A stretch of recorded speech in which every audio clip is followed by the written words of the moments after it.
안녕하십니까. 공병호TV의 공병호입니다. 2주 넘게 유튜브에는 사전선거 조작 의혹을 둘러싸고 너무나 뜨겁습니다. 그럼에도 불구하고 놀랍게도 한국의 주류 언론들, 그러니까 메이저 신문들이나 방송사들은 일체 언급하지 않고 있습니다. 마치 강 건너 불같이 바라보고 있고 어쩌면 투명인간처럼 대한다는 그런 생각이 들기도 합니다.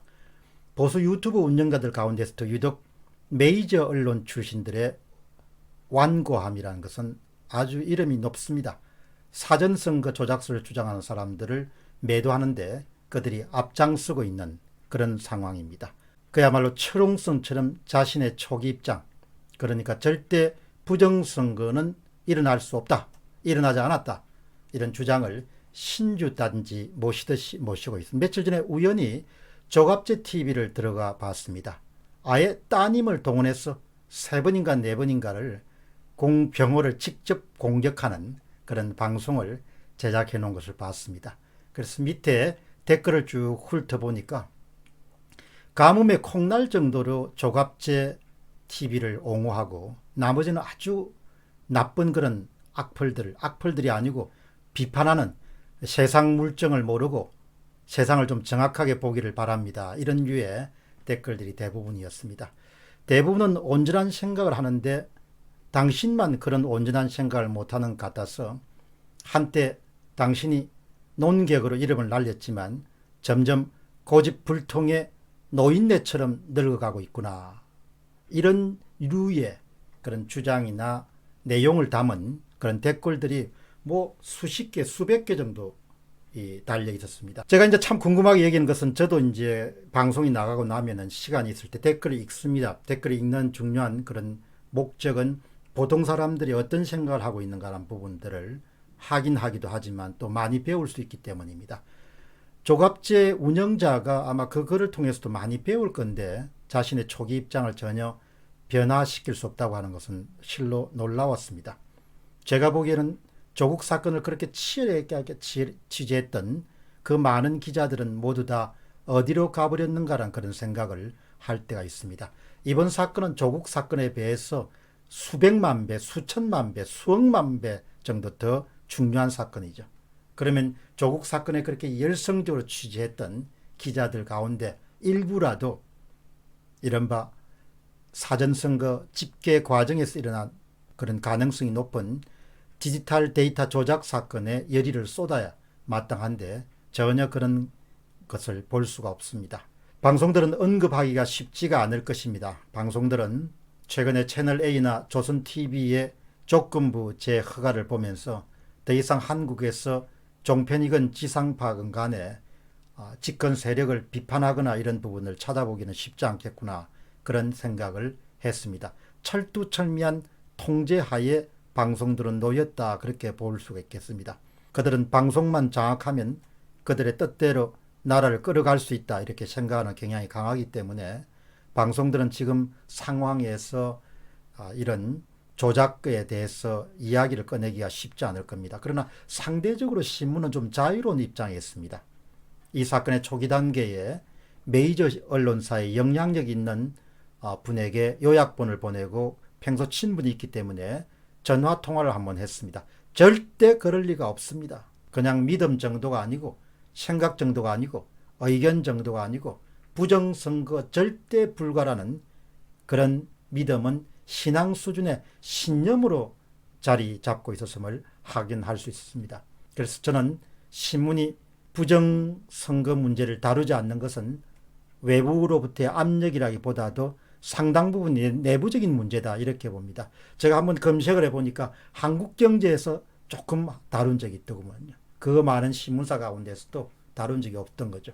한국의 메이저 언론사들에게 일어난 일을 귀뜸을 들은 적이 있습니다. 한 신문의 주필이 정치부 기자들에게 이 부정선거에 대해서 취재를 해보라고 이렇게 권했지만 누구도 나서기를 꺼려했다는 그런 이야기입니다. 그러면 특히 신문을 중심으로 해서 언론은 이렇게 유튜브 공간에서 뜨거운 그런 관심을 불러일으키고 있는 사전선거 조작 의혹에 대해서 왜 다루지 않는 것일까? 제 나름대로 한번 그 원인을 상상을 해봤습니다. 첫 번째는 리스크가 좀 크다는 것이죠. 확정된 사실이 아니기 때문에, 그리고 잘 모르는 사실이기 때문에 뛰어들기는 너무나 위험하다. 리스크 테이킹을 하지 않는 거죠. 오프라인 공간에서 일어나는 일은 눈으로 볼 수 있으니까 리스크를 가늠할 수 있는데, 지금 이 사건이라는 것은 사이버 공간에서 일어난 조작 사건일 가능성이 높기 때문에 리스크를 감당하기가 쉽지가 않은 것 같습니다. 제 같으면, 제가 만일 언론 기자 같으면은 공부를 해가지고 지식을 좀 쌓아서 리스크를 나눈 다음에 정말 대형 특종을 할 수 있는 그런 기사인데, 리스크를 테이킹하지 않는다는 부분이 하나가 될 것 같고, 두 번째는 뭐 대부분이 다 문과 출신입니다. 언론사의 상위 직급에 있는 뭐 논설위원이라든지 이런 분들은 통계 분석에 대한 일단 믿음이 약하고, 통계 분석에서 편견을 내려놓고 그 결과를 바라보는 훈련이 되어 있지 않다, 그런 생각을 하게 됩니다. 심지어 일반인이나 초등학생이나 중학생들도 통계 분석의 그래프를 보게 되면 이상하다 이렇게 볼 수 있는데, 그런 것조차도 현재 기성 언론인들에게는 보이지 않는다, 그런 생각을 하게 됩니다. 그리고 또 하나, 세 번째는 대부분의 그 분들이 갑인생을 살아온 거죠. 갑인생을 살다 보면 자기도 모르는 사이에 목에 힘이 들어가게 되죠. 무엇이든 내가 그렇다고 생각하면 그렇다라고 이렇게 행동하고 생각하는 경향이 강하죠. 요즘에 구독자가 계속 줄어들어서 당황하는 그런 모 유튜브도 그렇습니다. 뭐 자기 자신이 신도 아니지만 내가 이렇게 생각한다라고 그렇게 생각하고 계속 밀어붙이는 거죠. 그러니까 깨어있는 구독자 입장에서는 굉장히 불편한 겁니다. 너무 자기 의견을 계속해서 강요하니까. 그런 경우는 나중에 완전히 망가지고 난 다음에도 정신을 차리지 못할 가능성이 높죠. 지적 격차라는 것이 유튜브 운영자하고 일반인들 사이에 상당한 지적 격차가 있다 이렇게 생각하게 되면 상당히 교만하게 행동하거나 교만한 발언을 할 가능성이 높죠. 그런 격차 문제를 본인 스스로가 그 격차라는 게 상당히 작다 이렇게 인정하지 않고, 지적 겸손이나 지적 교만이라는 것이 여기서도 굉장히 중요한 역할을 하는 것이죠. 지적 교만이라는 것은 자기가 아는 것이 세상의 전부가 아닌데, 자기가 아는 것이 세상의 전부라고 생각하니까 새로운 것을 받아들일 준비가 안 돼 있는 겁니다. 새로운 것을 받아들일 수 없으니까 딱딱하게 굳어 있는 것이죠. 현업에서 어느 분야건 간에 열심히 살아가는 사람들은 딱딱해지면, 경직성이 지배하게 되면 죽는 것을 잘 압니다. 그래서 새로운 것을 계속해서 배우고 받아들이고 적응해 나가는 데 굉장히 익숙하죠. 뭐 저 같은 경우는 지식인이지만 기본적으로 자영업을 벌써 20년 넘게 해왔으니까, 자영업을 20년 넘게 해오는데, 지식 자영업을 20년 넘게 오는데 본인이 고집 부리고 고개에 힘주고 지적 교만이 꽉 차고 내가 하는 게 세상의 전부다 이렇게 망하는 거죠. 뭐 그냥 망하는 거죠. 댓글을 남기는 사람들은 대부분 현장에 치열하게 살아가는 사람들입니다. 이들은 몸에 배인 것이 유연성이죠. 봉급이 꼬박꼬박 나오고 어디에 나가면은 항상 다른 사람들이 네 주필님, 네 뭐님 이렇게 하면 뭐 취하는 거죠. 갑인생을 오래 살아온 사람들은 견고하게 굳어 있을 가능성이 높습니다. 그 말투를 보면 알지 않습니까? 얼굴도 그렇고 말투, 행동, 생각 이런 게 다 서로가 연결되어 있지 않습니까? 항상 칼럼이나 이런 데서는 당신들 변하시오, 변해야 삽니다 이렇게 이야기하지만 스스로 변하는 인생을 살아가는 것이 몸에 안 배 있으니까, 삶의 한 부분이 아니니까. 그러니까 이번에 사이버 데이터 조작 사건 같은 그런 가능성이 발생하더라도 자기가 잘 모르니까, 모르면 입을 닫아야 되는데 모르는 것도 아는 것처럼 해야 되니까, 그러니까 완전히 헛발지기를 하는 겁니다. 그런데 또 똑똑한 사람 헛짓을 하더라도 금세 그냥 무엇을 고쳐야 된다고 생각하면 빨리 고쳐가지고 상황, 사업하는 사람들은 그렇게 헛발을 계속 내지르면 그냥 망하지 않습니까?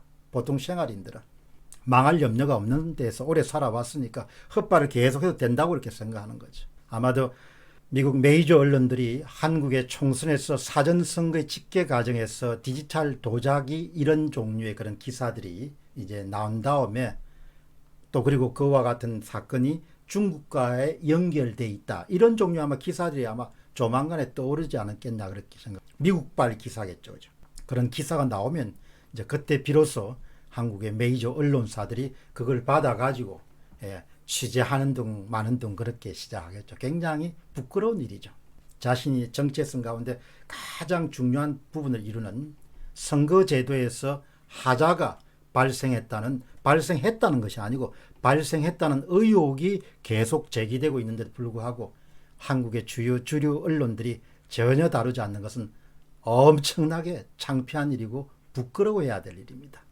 정말 부끄러워해야 됩니다. 조금만 관심을 가지고 마음의 문을 열고 자기가 갖고 있는 고정관념이나 편견이나 선입견을 좀 내려놓고 있는 그대로를 직시하려고 하면은 얼마든지 진실과 만날 수가 있는데, 그런 진실과 만나는 언론인들이 이토록 드물다는 것은 정말 한국에 사는 사람으로서 참으로 참 비감하다는 생각이 들 때가 있습니다. 한국의 주류 언론들이 다 죽은 것 같아요. 이번 사건을 보면서 진실과 진리에 대해서, 사실에 대한 그런 처절한 그런 탐구나 추구하는 그런 정신이 정말 없다는 생각이 듭니다.